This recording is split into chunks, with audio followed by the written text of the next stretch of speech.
This is the 55th talk in the collection, and it's entitled Opening the Dhamma Eye.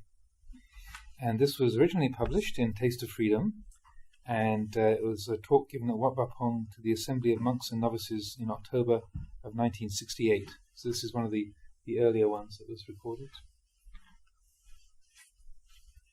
Opening the Dhamma Eye. Some of us start to practice, and even after a year or two still don't know what's what. We're still unsure of the practice. When we're still unsure, we don't see that everything around us is purely Dhamma, and so we turn to teachings from the Ajahns. But actually, when we know our own mind, when there is sati to look closely at the mind, there is wisdom. All times and all places become occasions for us to hear the Dhamma. We can learn Dhamma from nature, from trees, for example. A tree is born due to causes, and it grows following the course of nature. Right here, the tree is teaching us Dhamma, but we don't understand this. In due course, it grows and grows until it buds, flowers and fruit appear. All we see is the appearance of the flowers and fruit. We're unable to bring this within and contemplate it. Thus, we don't know that the tree is teaching us Dhamma. The fruit appears and we merely eat it without investigating. Sweet, sour or salty, it's the nature of the fruit. And this is the Dhamma, the teaching of the fruit. The leaves then grow old. They wither, die, and then fall from the tree. All we see is that the leaves have fallen down. We step on them, we sweep them up. That's all. We don't investigate thoroughly, so we don't know that nature is teaching us. Later on, the new leaves sprout, and we merely see that without taking it further. We don't bring these things into our minds to contemplate. If we can bring all this inwards and investigate it, we will see that the birth of a tree and our own birth are no different. This body of ours is born and exists dependent on conditions, on the elements of earth, water, wind and fire. It has its food, it grows and grows. Every part of the body changes and flows according to its nature. It's no different from the tree. Hair, nails, teeth and skin all change. If we know the things of nature, then we'll know ourselves. People are born. In the end they die. Having died, they're born again. Nails, teeth and skin are constantly dying and regrowing. If we understand the practice, then we can see that a tree is no different from ourselves. If we understand the teaching of the Ajahns, then we realize that the outside and the inside are comparable. Things which have consciousness and those without consciousness do not differ. They're the same. And if we understand this sameness, then when we see the nature of a tree, for example, we will know that it's no different from our own 5 khandhas: body, feeling, memory, thinking and consciousness. We have this understanding, then we understand Dhamma. If we understand Dhamma, we understand the 5 khandhas, how they constantly shift and change, never stopping. So, whether standing, walking, sitting or lying, we should have sati to watch over and look after the mind. When we see external things, it's like seeing internal ones. When we see internals, it's the same as seeing externals. If we understand this, then we can hear the teaching of the Buddha. If we understand this, we can say that Buddha nature, the one who knows, has been established. It knows the external. It knows the internal. It understands all things which arise. When we understand like this, then sitting at the foot of a tree, we hear the Buddha's teaching. Standing, walking, sitting or lying, we hear the Buddha's teaching. Seeing, hearing, smelling, tasting, touching and thinking, we hear the Buddha's teaching. The Buddha is just this one who knows, within this very mind. It knows the Dhamma. It investigates the Dhamma.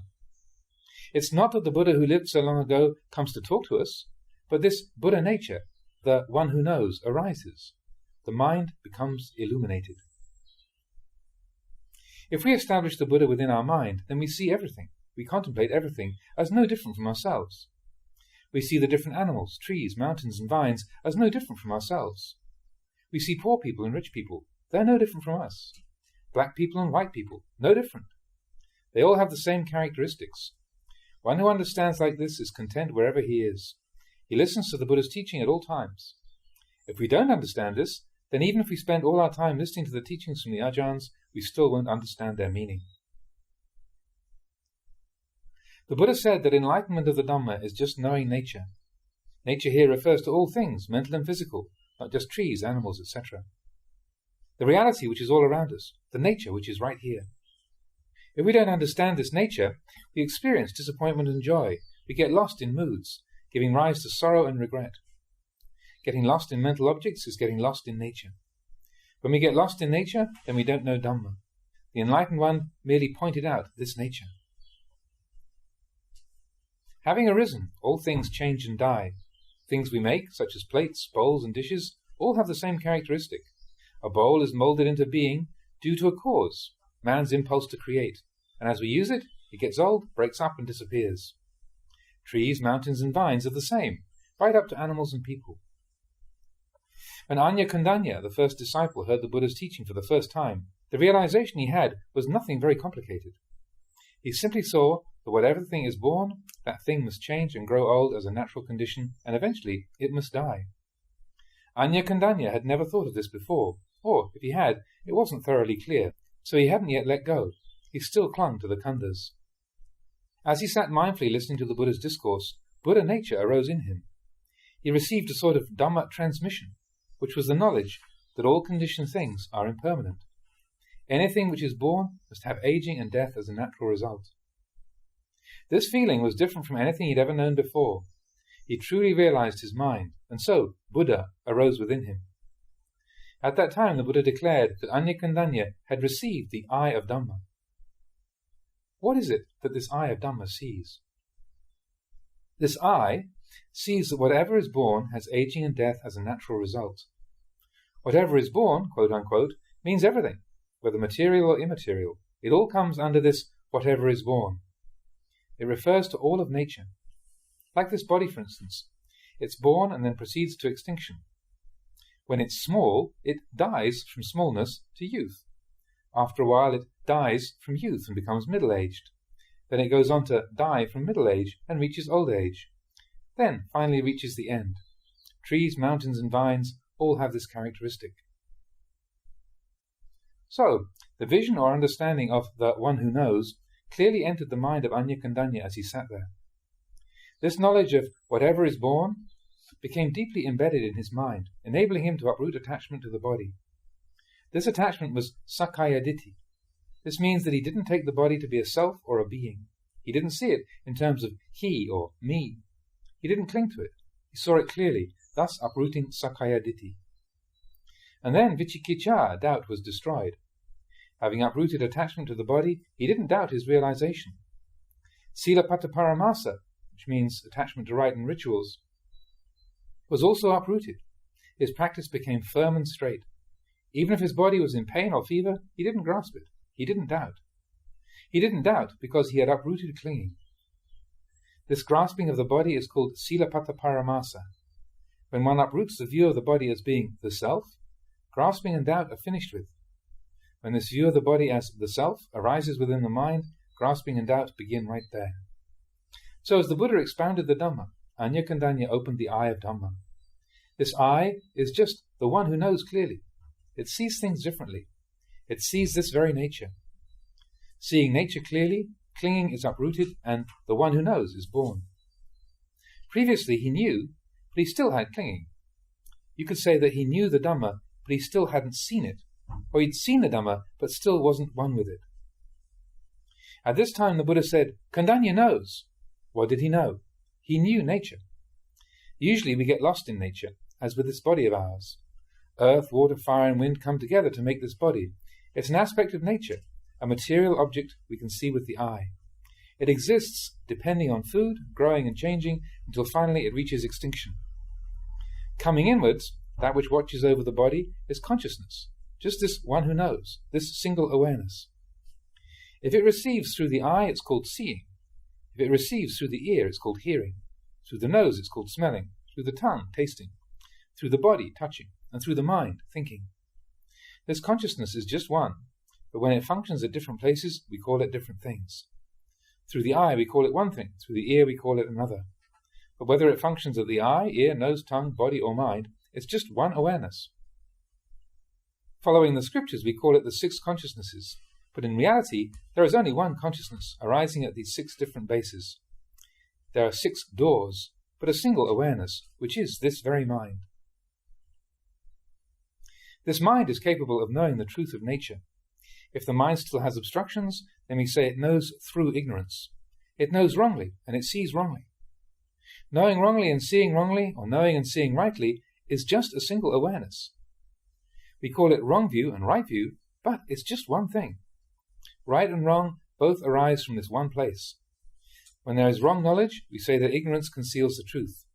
When there is wrong knowledge, then there is wrong view, wrong intention, wrong action, wrong livelihood. Everything is wrong. And on the other hand, the path of right practice is born in this same place. When there is right, then the wrong disappears. The Buddha practiced enduring many hardships and torturing himself with fasting and so on, but he investigated deeply into his mind until finally he uprooted ignorance. All the Buddhas were enlightened in mind, because the body knows nothing.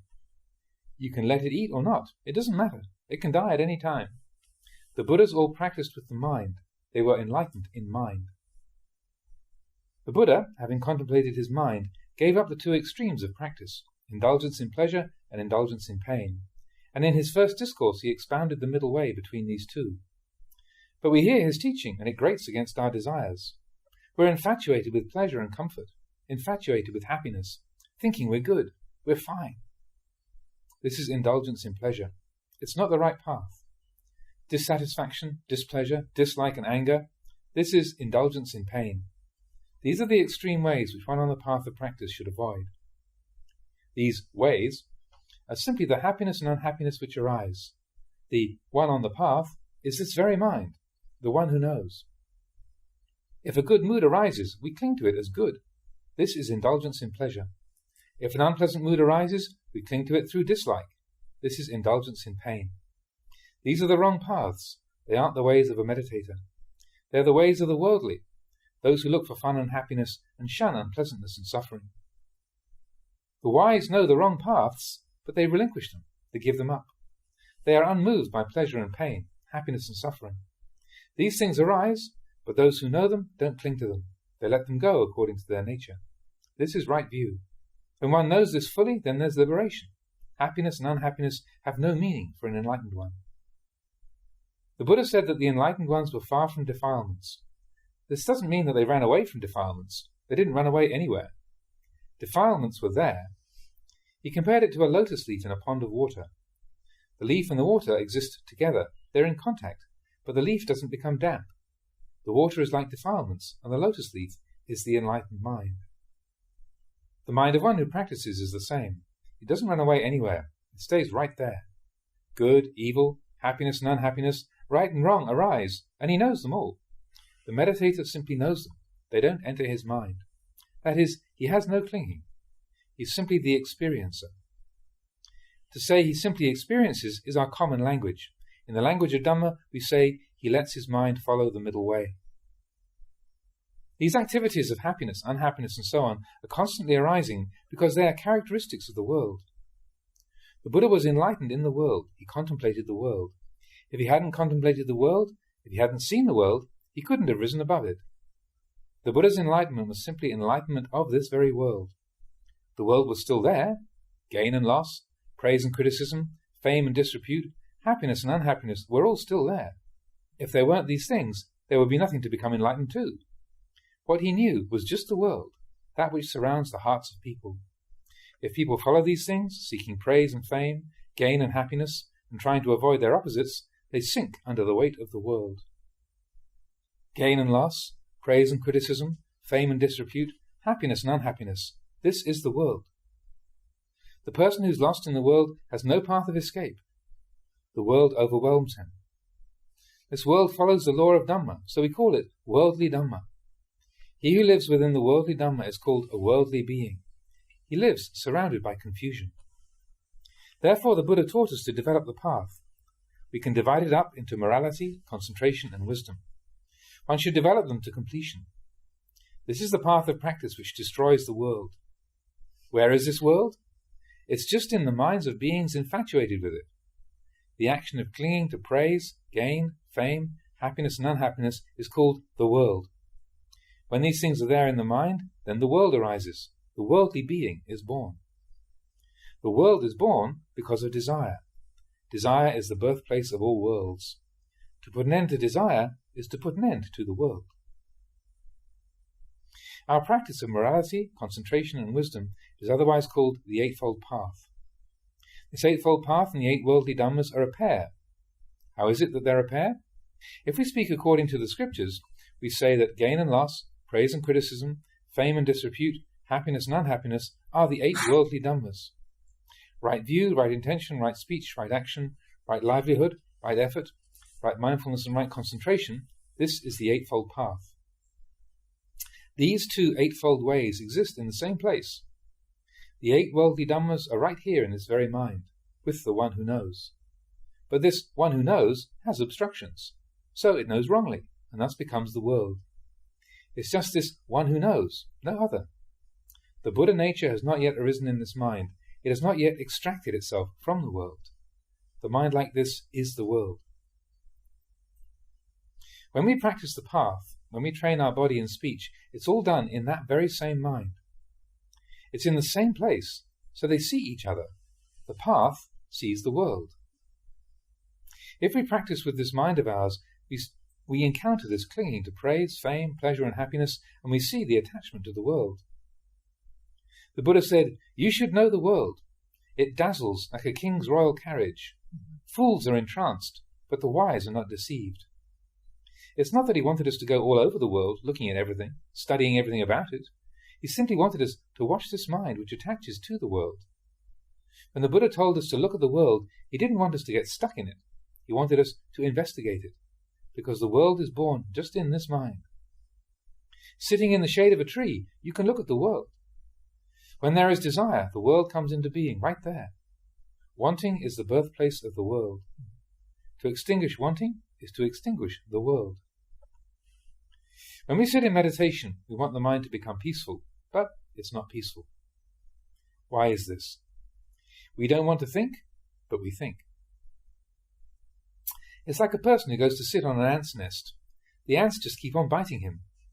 When the mind is the world, then even sitting still with our eyes closed, all we see is the world. Pleasure, sorrow, anxiety, confusion, it all arises. Why is this? It's because we still haven't realized Dhamma. If the mind is like this, the meditator can't endure the worldly Dhammas. He doesn't investigate. It's just the same as if he was sitting on an ant's nest. The ants are going to bite because he's right on their home. So, what should he do? He should look for some poison or use fire to drive them out. But most Dhamma practitioners don't see it like that. If they feel content, they just follow contentment. Feeling discontent, they just follow that. Following the worldly Dhammas, the mind becomes the world. Sometimes we may think, I can't do it, it's beyond me. So we don't even try. This is because the mind is full of defilements. The worldly Dhammas prevent the path from arising. We can't endure in the development of morality, concentration and wisdom. It's just like that man sitting on the ant's nest. He can't do anything. The ants are biting and crawling all over him. He's immersed in confusion and agitation. He can't rid his sitting place of the danger, so he just sits there, suffering.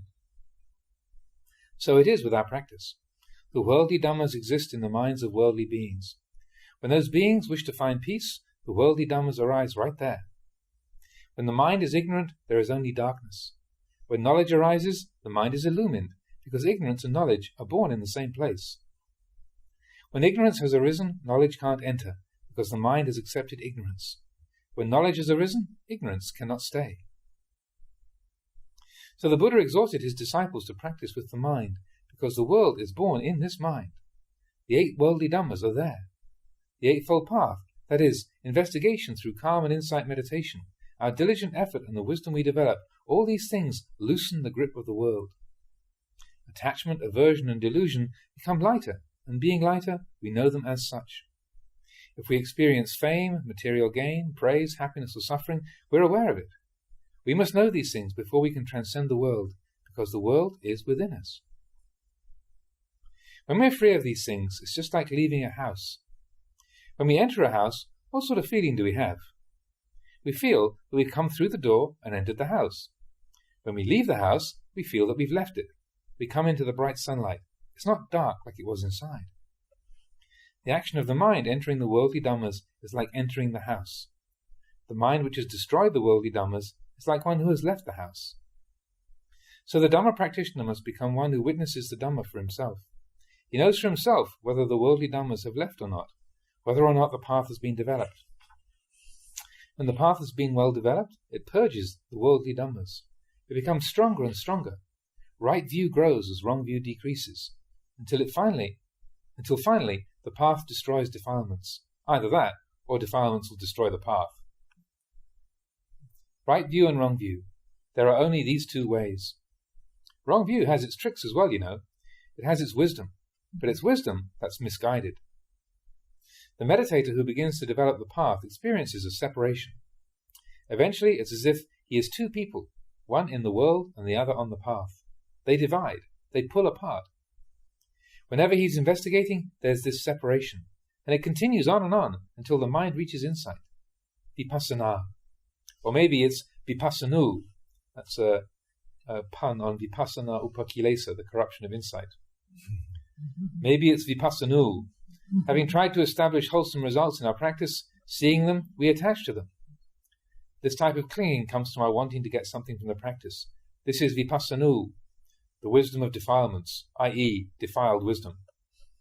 Some people develop goodness and cling to it. They develop purity and cling to that. Or they develop knowledge and cling to that. The action of clinging to that goodness or knowledge is vipassanu, infiltrating our practice.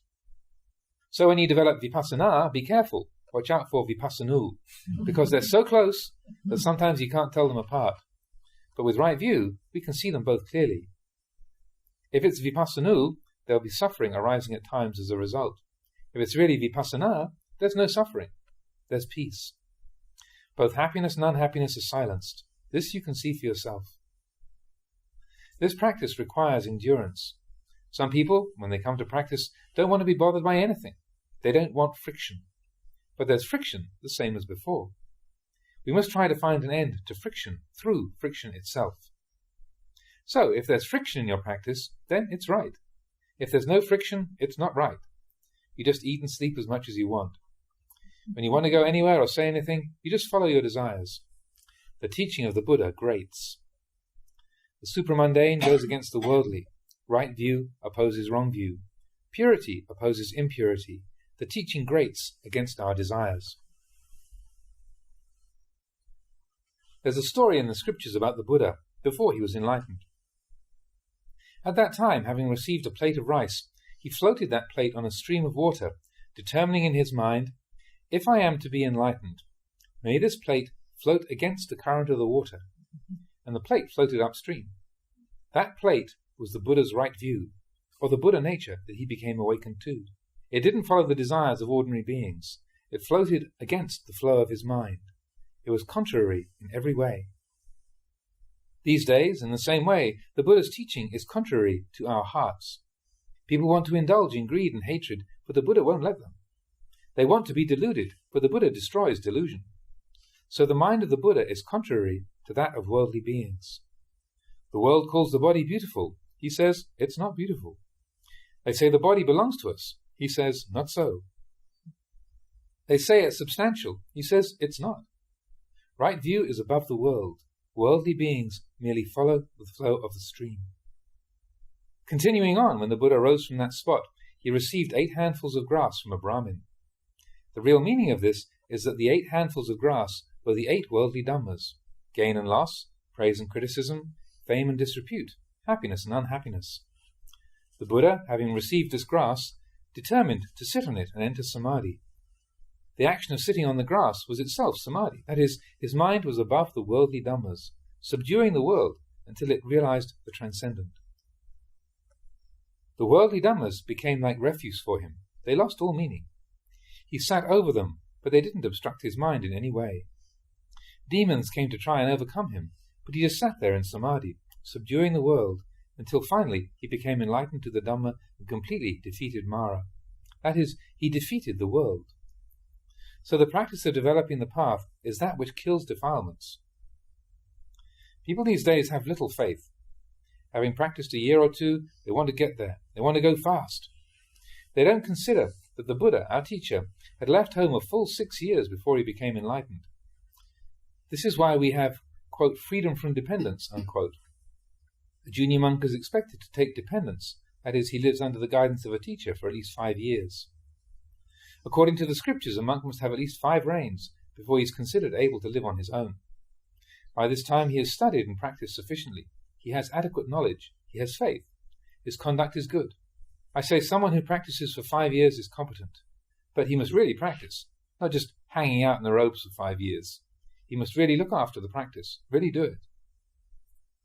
Until you reach 5 rains, you may wonder, what is this freedom from dependence that the Buddha talked about? You must really try to practice for 5 years, and then you'll know for yourself the qualities he's referring to. After that time, you should be competent in mind, one who is certain. At the very least, after 5 rains, one should be at the first stage of enlightenment. This is not just 5 rains in body, but 5 rains in mind as well.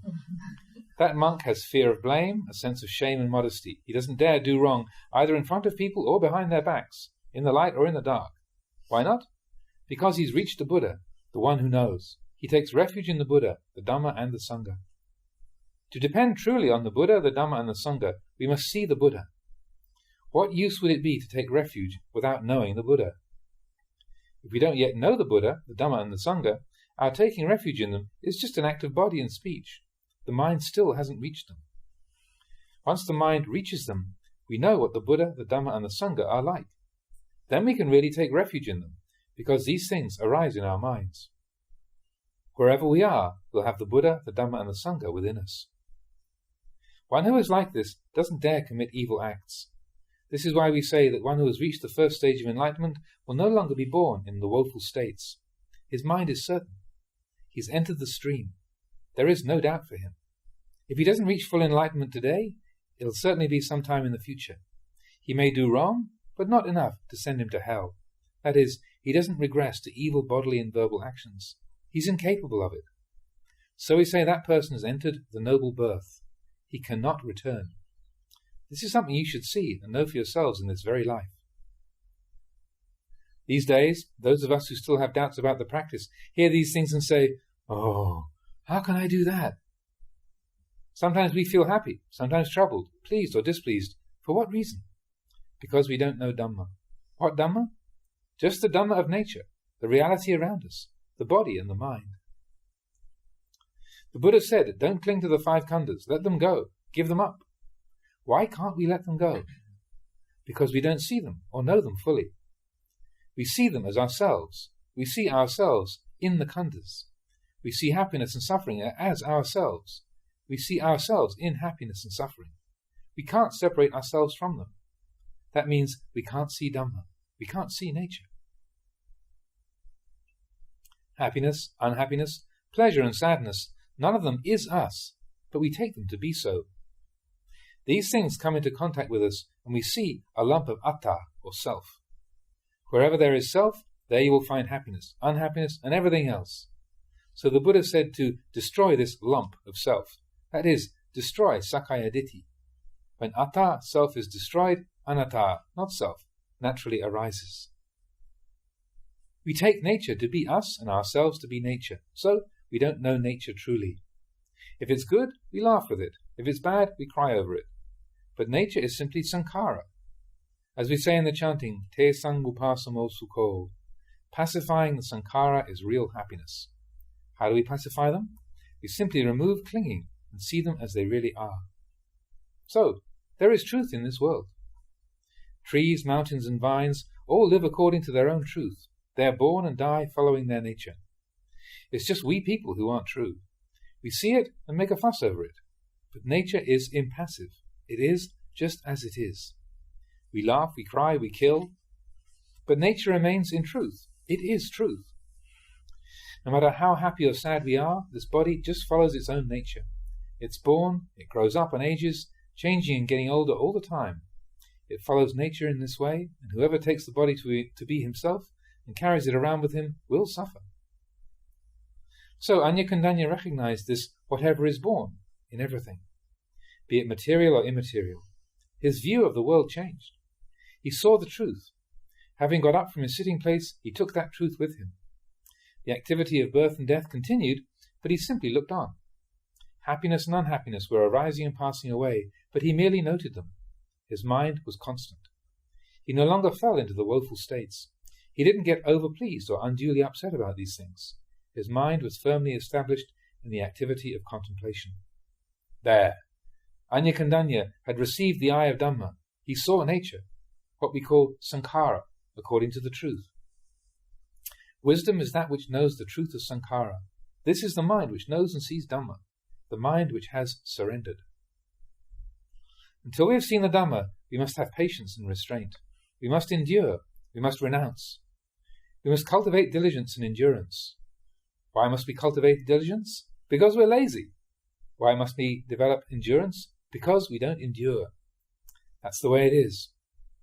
But when we are already established in our practice, have finished with laziness, then we don't need to use diligence. If we already know the truth of all mental states, if we don't get happy or unhappy over them, we don't need to exercise endurance, because the mind is already Dhamma. The one who knows has seen the Dhamma. He is the Dhamma. When the mind is Dhamma, it stops. It has attained peace. There's no longer a need to do anything special, because the mind is Dhamma already. The outside is Dhamma, the inside is Dhamma. The one who knows is Dhamma. The state is Dhamma, and that which knows the state is Dhamma. It's one. It's free. This nature is not born, it does not age nor sicken. This nature does not die. This nature is neither happy nor sad, neither big nor small, heavy or light, neither short nor long, black nor white. There's nothing you can compare it to. No convention can reach it. This is why we say Nibbana has no colour. All colours are merely conventions. The state which is beyond the world is beyond the reach of worldly conventions. So the Dhamma is that which is beyond the world. It is that which each person should see for himself. It's beyond language. You can't put it into words. You can only talk about ways and means of realizing it. The person who has seen it for himself has finished his work. Here you are.